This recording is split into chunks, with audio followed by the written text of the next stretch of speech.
ओम शांति। 5 जुलाई 2024 के ईश्वरीय महावाक्य है। आज की मधुर मुरली का सार है। मीठे मीठे प्यारे प्यारे श्री बाबा ने कहा, मीठे बच्चे, याद से ही बैटरी चार्ज होगी, शक्ति मिलेगी, आत्मा सतो प्रधान बनेगी। इसलिए याद की यात्रा पर विशेष अटेंशन दो। प्रश्न, जिन बच्चों का प्यार एक बाप से है, उनकी निशानी क्या होगी? उत्तर में बाबा ने कहा, पहला, यदि एक बाप से प्यार है तो बाप की नजर उन्हें निहाल कर देगी। दूसरा, वे पूरा नष्टोमोहन होंगे। तीसरा, जिन्हें बेहद के बाप का प्यार पसंद आ गया, वह और किसी के प्यार में फंस नहीं सकते सिवाय बाबा के। चौथा, उनकी बुद्धि झूठ खंड के झूठे मनुष्यों से टूट जाती है। बाबा तुम्हें अभी ऐसा प्यार देते हैं जो अविनाशी बन जाता है। सतयुग में भी तुम आपस में बहुत प्यार से रहते हो। ओम शांति। बेहद के बाप का प्यार अभी एक ही बार तुम बच्चों को मिलता है, जिस प्यार को भक्ति में भी बहुत याद करते हैं। बाबा बस आपका ही प्यार चाहिए। तुम माता पिता, तुम ही सब कुछ हो। एक से ही आधा कल्प के लिए प्यार मिल जाता है। तुम्हारे इस रूहानी प्यार की महिमा अपरंपार है। बाप ही तुम बच्चों को शांति धाम का मालिक बनाते हैं। अभी तुम दुख धाम में हो, अशांति और दुख में सब चिल्लाते हैं। धनी धोनी किसका नहीं है, इसलिए भक्ति मार्ग में याद करते हैं। परंतु कायदे से भक्ति का भी समय होता है आधा कल्प। यह तो बच्चों को समझाया है। ऐसे नहीं कि बाबा अंतर्यामी है। बाबा कोई मन की बात को नहीं पढ़ता है। मन की बात की पढ़ाई के लिए बाबा कहते हैं लौकिक में पढ़ाई पढ़ते, मैं तो आत्मा की पढ़ाई पढ़ाता हूँ। तो बाप को सबके अंदर जानने की दरकार ही नहीं। वह तो थॉट रीडर्स होते हैं जो जानते हैं मन की बात, तो वह भी यह विद्या सीखते हैं। यह बात बाबा कहते हैं यहाँ वह बात ही नहीं। बाप आते हैं, बाप और बच्चे ही सारा पाठ बजाते हैं। बाप जानते हैं सृष्टि का चक्र कैसे फिरता है, उसमें बच्चे कैसे पाठ बजाते हैं। ऐसे नहीं कि वह हर एक के अंदर को जानते हैं। यह तो रात को भी समझाया कि हर एक के अंदर तो विकार ही है, बहुत छीछी मनुष्य हैं। बाप आकर बुलबुल फूल बनाते हैं। यह बाप का प्यार तुम बच्चों को एक ही बार मिलता है, जो फिर अविनाशी हो जाता है। वहां तुम एक दो से बहुत प्यार करते हो। अभी तुम मोहजीत बन रहे हो। सतयुगी राज्य को मोहजीत राजा रानी तथा प्रजा का राज्य कहा जाता है।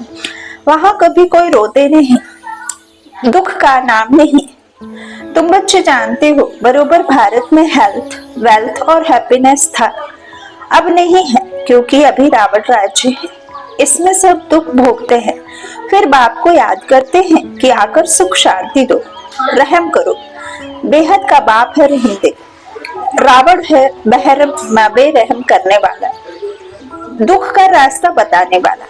सब मनुष्य दुख के रास्ते पर चलते हैं। सबसे बड़े से बड़ा दुख देने वाला है काम विकार। इसलिए बाप कहते हैं, मीठे मीठे बच्चों, काम विकार पर जीत पहनो तो जगत जीत बनेंगे। इन लक्ष्मी नारायण को जगत जीत कहेंगे ना। तुम्हारे सामने एम ऑब्जेक्ट खड़ी है। मंदिरों में भल जाते हैं, परंतु उनकी बायोग्राफी कुछ नहीं जानते।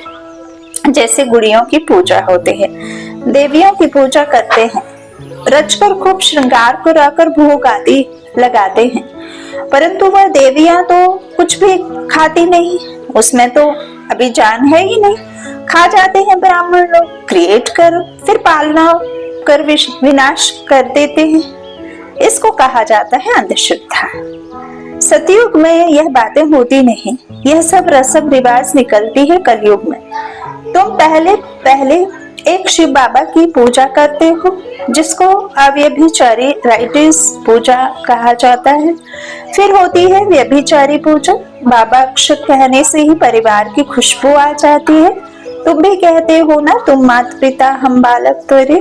तुम्हारे इस ज्ञान देने की कृपा से हमको सुख घनेरे मिलते हैं। बुद्धि में याद है कि हम पहले पहले मूल बदन में थे, वहां से यहाँ आते हैं शरीर लेकर पाठ बजाने। पहले पहले हम दैवी चोला लेते हैं अर्थात देवता कहलाते हैं। फिर क्षत्रिय वैश्य शूद्र वर्ण में आते हैं, भिन्न भिन्न पाठ बजाते हैं। यह बातें तुम पहले नहीं जानते थे। अब बाबा ने आकर आदि मध्य अंत का नॉलेज तुम बच्चों को दिया है। अपनी भी नॉलेज दी है कि मैं इस तन में प्रवेश करता हूँ। यह अपने 84 जन्मों को नहीं जानते थे, तुम भी नहीं जानते थे। श्याम सुंदर का राज तो समझाया है। यह श्री कृष्ण है नई दुनिया का पहला प्रिंस और राधे सेकंड नंबर में। पहला प्रिंस कौन है? श्री कृष्ण। सेकंड नंबर पर राधे का जन्म होता है और थोड़े वर्ष का फर्क पड़ता है। 3-4 वर्ष की आयु में राधे आती है। सृष्टि के आदि में उनको पहले नंबर में कहा जाता है, इसलिए ही श्री कृष्ण को सब प्यार करते हैं। इनको ही श्याम और सुंदर कहा जाता है। स्वर्ग में तो सब सुंदर ही थे, सबकी आत्मा प्योर पवित्र है ना, पावन थी। पुण्य आत्मा बन करके इधर से जाती है। तो बाबा कहते हैं अभी स्वर्ग कहाँ है? चक्र फिरता रहता है, ऐसे नहीं कि समुद्र के नीचे चला जाता है। जैसे कहते हैं लंका द्वारिका नीचे चली गई, नहीं, ये चक्र फिरता है। इस चक्र को जानने से तुम चक्रवर्ती, महाराज और महारानी, विश्व के मालिक बनते हो। प्रजा भी तो अपने को मालिक समझती है ना। कहेंगे हमारा राज्य है, भारतवासी कहेंगे हमारा राज्य है। भारत नाम है, हिंदुस्तान नाम रॉन्ग है। वास्तव में आदि सनातन देवी देवता धर्म ही है, परंतु धर्म भ्रष्ट कर्म भ्रष्ट होने कारण अपने को देवता नहीं कह सकते। यह भी ड्रामा की नूंद है। नहीं तो बाप कैसे आकर फिर से देवी देवता धर्म की स्थापना करें?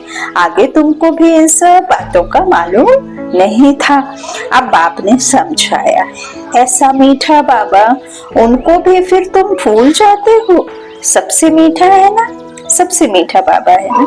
बाकी रावण राज्य में तुमको सब दुखी देने वाले हैं, देते हैं ना। इसलिए बेहद के बाप को याद करते हैं, उनकी याद में प्रेम के आंसू बहाते हैं। हे साजन, कब आकर सजनियों से मिलेंगे? आत्मा से परमात्मा का मिलन। तो साजन कहा परमात्मा को, सजनिया कहा आत्माओं को। तो बहुत सारी सजनिया से मिलेंगे साजन परमात्मा, क्योंकि तुम सब भक्तियां हो। भक्तियां जो याद करती हैं भगवान, वो जिसे याद करते तो वो भगवान है। भक्तियों का पति हुआ भगवान। भगवान आकर भक्ति का फल देते हैं, रास्ता बताते हैं और समझाते हैं। यह 5000 वर्ष का खेल है। रचयिता और रचना के आदि मध्य अंत को कोई भी मनुष्य नहीं जानते हैं। रूहानी बाप और रूहानी बच्चे ही जानते हैं, कोई मनुष्य नहीं जानते, देवताएं भी नहीं जानते। यह स्पिरिचुअल फादर ही जानते हैं, वह अपने बच्चों को बैठ समझाते हैं। और कोई भी देहधारी के पास यह रचयिता और रचना के आदि मध्य अंत की नॉलेज हो न सके। यह नॉलेज होती ही है रूहानी बाप के पास। उनको ही ज्ञान ज्ञानेश्वर कहा जाता है। ज्ञान ज्ञानेश्वर तुमको ज्ञान देते हैं राजराजेश्वर बनाने के लिए, इसलिए इसको राजयोग कहा जाता है। बाकी वह सभी है हठयोग। हठयोगी के भी चित्र बहुत है। सन्यासी जब आते हैं वह आकर बाद में हठयोग सिखलाते हैं। जब बहुत वृद्धि हो जाती है तब हठयोग आदि सिखलाते हैं। बाप ने समझाया है, मैं आता ही हूँ संगम पर, आकर राजधानी स्थापन करता हूँ। स्थापना यहाँ करते हैं, ना कि सतयुग में। बाबा कहते हैं सतयुग आदि में तो राजा ही है, तो जरूर संगम पर स्थापना होती है। यहाँ कलयुग में है सब पुजारी, सतयुग में है पूज्य। तो बाप पूज्य बनाने के लिए आते हैं, पुजारी बनाने वाला है रावण। यह सब जानना चाहिए ना। यह है उच्च से उच्च पढ़ाई। इस टीचर को कोई जानते नहीं, वह सुप्रीम बाप भी है, टीचर भी है, सतगुरु भी है। यह कोई नहीं जानते, बाप ही आकर अपना पूरा परिचय देते हैं, बच्चों को खुद पढ़ाकर फिर साथ में ले जाते हैं। बेहद के बाप का लब मिलता है तो फिर और कोई लब पसंद नहीं आता। इस समय है ही झूठखंड, झूठी माया, झूठी काया, झूठा सब संसार। भारत अब झूठखंड है, फिर सतयुग में होगा सचखंड। भारत कभी विनाश को नहीं पाता है, अखंड भारत है। यह है सबसे बड़े से बड़ा तीर्थ, जहाँ बेहद का बाप बच्चों को बैठ सृष्टि के आदि मध्य अंत का राज समझाते और सबकी सदगति करते। यह बहुत बड़ा तीर्थ है। भारत की महिमा अपरंपार है, परंतु यह भी तुम समझ सकते हो। भारत है वंडर ऑफ वर्ल्ड, वह है माया के 7 वंडर्स। ईश्वर का वंडर एक ही है, बाप एक, उनका वंडरफुल स्वर्ग भी एक है, उनको ही हेवन पैराडाइज कहते हैं। सच्चा सच्चा नाम एक ही है, स्वर्ग, यह है नरक। ऑलराउंड चक्र तुम ब्राह्मण ही लगाती हो, हम सो ब्राह्मण सो देवता। चढ़ती कला उतरती कला, चढ़ती कला तेरी भाने सर्व का भला। भारतवासी ही चाहते हैं कि विश्व में शांति हो, विश्व में भी शांति हो, सुख भी हो। स्वर्ग में तो है ही सुख, दुख का नाम नहीं। उनको कहा जाता है ईश्वरीय राज, ईश्वर द्वारा स्थापन किया हुआ। सतयुग में सूर्यवंशी, फिर सेकंड ग्रेड में है चंद्रवंशी। 2 कलकम वाले राम सीता का राज्य। तुम हो आस्तिक, वह है नास्तिक। तुम धनी के बन बाप से वर्षा लेने का प्रसाद करते हो। माया बाबा कहते तुम्हारी माया के साथ गुप्त लड़ाई है, दिखाने वाली, बाहुबल वाली, अस्त्र शस्त्र वाली या किसी भी प्रकार का डिबेट करने की बात नहीं। माया की लड़ाई है आत्मा की आत्मा से। बाबा कहते हैं बाप आते हैं रात्रि में, शिवरात्रि है ना, परंतु शिव की रात्रि का भी अर्थ नहीं समझते। ब्रह्मा की रात पूरी होती है, दिन शुरू होता है, वो कहते हैं श्री कृष्ण भगवान वाच। यह है तो है शिव भगवान वाच। अब राइट कौन? श्री कृष्ण पूरे 84 जन्म लेते हैं। बाप कहते हैं मैं आता हूँ साधारण बूढ़े तन में, यह भी अपने बच्चों को, है ना, बाबा कहते समझाता हूँ कि यह भी अपने जन्मों को नहीं जानते हैं, ना, ब्रह्मा बाबा भी नहीं जानते। बहुत जन्मों के अंत में जब पतित बन जाते हैं तो पतित सृष्टि, पतित राज्य में आता हूँ। बाबा कहते हैं पतित दुनिया में अनेक राज्य, पावन दुनिया में होता है एक राज्य। हिसाब है ना। भक्ति मार्ग में जब बहुत नौधा भक्ति करते हैं, सिर काटने पर आ जाते हैं, तब उनकी मनोकामना पूरी होती है। तो भक्ति मार्ग में भी जब बहुत नौधा भक्ति करते हैं, सिर काटने पर आ जाते हैं, तब उनकी मनोकामना पूरी होती। बाकी उसमें रखा कुछ भी नहीं है, उसको कहा जाता है नौधा भक्ति। जब से रावण राज्य शुरू होता है, तब से भक्ति के कर्म कांड की बातें मनुष्य पढ़ते पढ़ते नीचे आ जाते हैं। कहते हैं व्यास भगवान ने शास्त्र बनाए, क्या क्या बैठ लिखा है। भक्ति और ज्ञान का राज अभी तुम बच्चों ने समझा है। सीढ़ी और झाड़ में यह सब समझानी है। उसमें 84 जन्म भी दिखाए हैं। सब तो 84 जन्म नहीं लेते हैं, जो शुरू में आए होंगे वही पूरे 84 जन्म लेंगे। यह नॉलेज तुमको अभी ही मिलती है, फिर सोर्स ऑफ इनकम हो जाती है। 21 जन्म कोई अप्राप्त वस्तु नहीं रहती है, जिसकी प्राप्ति के लिए पुरुषार्थ करना पड़े। उसको कहा जाता है बाप का एक ही स्वर्ग है, वंडर ऑफ द वर्ल्ड। नाम ही है पैराडाइज।